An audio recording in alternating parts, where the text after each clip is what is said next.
Hey there, Snapchat users. Welcome back to our channel where we provide helpful tips and tricks to enhance your Snapchat experience.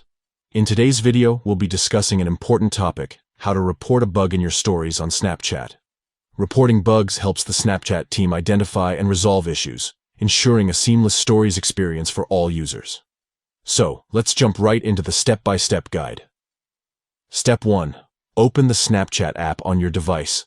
Look for the familiar yellow ghost icon on your home screen or in your app drawer and tap to open it. Step 2. Once you're inside the Snapchat app, tap on the account icon located in the top right corner of the screen. This will take you to your account settings. Step 3.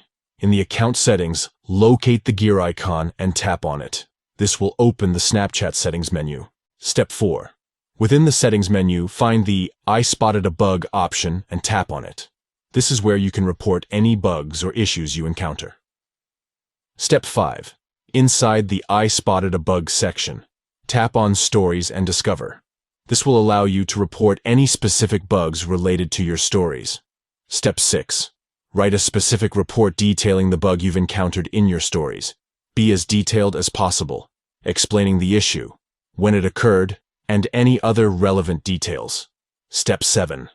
If you have visual evidence of the bug, you can add attachments such as pictures. To do this, tap on Add Attachments and select the appropriate files. By following these steps, you can effectively report a bug in your stories on Snapchat, helping the team improve the overall stories experience. Thank you for watching, and we'll catch you in the next video.